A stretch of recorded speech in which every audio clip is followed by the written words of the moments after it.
नीले नीले अंबर पर चांद जब आए। नमस्ते दोस्तों, स्टूडियो सीक्रेट में आपका एक बार फिर से स्वागत है। आज हम बात करेंगे एक ऐसे गाने की जिसकी धुन सुनते ही हम एक अलग ही दुनिया में खो जाते हैं। जरा कल्पना कीजिए, आसमान में बिखरी चांदनी, रात का सन्नाटा और एक आवाज जो सीधे रूह को छू ले। जी हाँ, मैं बात कर रहा हूँ साल 1983 की फिल्म कलाकार के उस सदाबहार नगमे की जिसे आज भी हर महफिल की जान माना जाता है, नीले नीले अंबर पर। लेकिन क्या आप जानते हैं कि इस गाने की रिकॉर्डिंग के दौरान कुछ ऐसा हुआ था जिसने संगीतकारों को हैरत में डाल दिया था।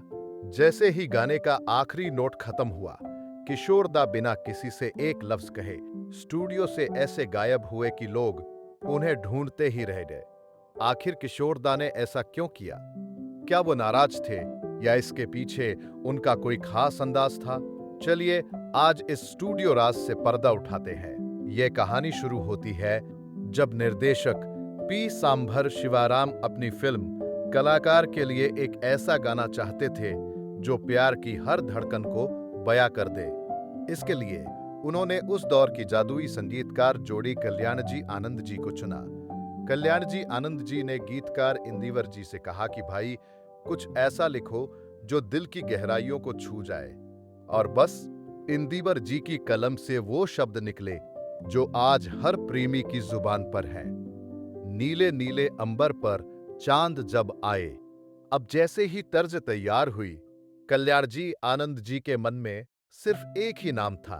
उन्हें पता था कि इस गाने में जो कशिश, जो जादू चाहिए, वो सिर्फ और सिर्फ किशोर कुमार ही ला सकते हैं। किशोर दा की आवाज में वो ताकत थी कि जब उन्होंने इसे गाया तो ऐसा लगा मानो पर्दे पर हीरो कुणाल गोस्वामी नहीं, बल्कि खुद किशोर दा अपने दिल का हाल सुना रहे हों। लेकिन दोस्तों, इस गाने को अमर बनाने में सिर्फ आवाज का ही हाथ नहीं था।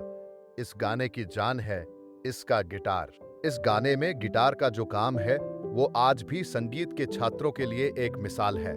इसके लिए देश के बेहतरीन गिटारिस्ट सुनील कौशिक जी को बुलाया गया था और उनके साथ थे कल्याण जी के बेटे विजू शाह। सुनील जी ने जब गिटार की पहली स्ट्रिंग छेड़ी तो ऐसा लगा मानो रात की खामोशी में एक नई लहर दौड़ गई हो। आप अगर गौर से सुने तो किशोर दा की आवाज और सुनील कौशिक का गिटार एक दूसरे में इस कदर घुले हुए हैं जैसे चांदनी और रात। अब आते हैं उस खास दिन पर जब रिकॉर्डिंग होनी थी। किशोर दा स्टूडियो पहुंचे। उनका अंदाज हमेशा की तरह निराला था।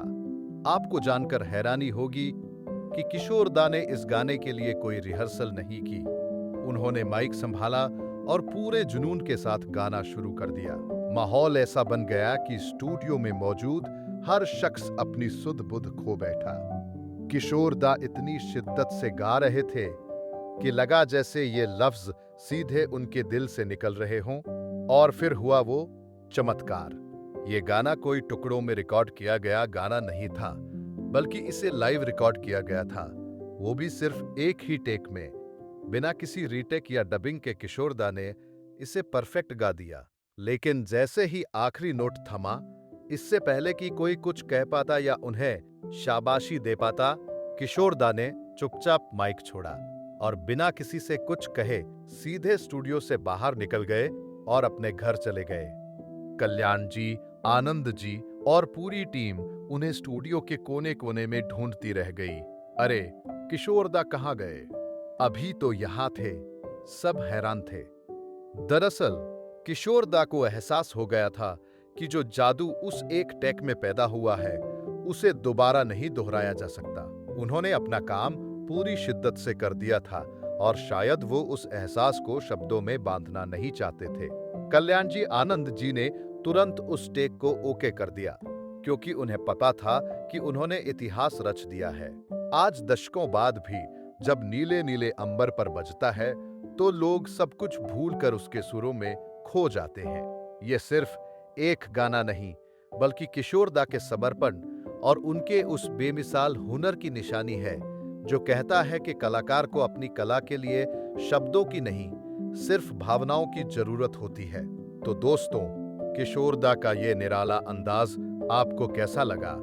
क्या आपको भी लगता है कि आज के दौर में ऐसा वन टेक मैजिक मुमकिन है? हमें कमेंट सेक्शन में अपनी राय जरूर बताएं।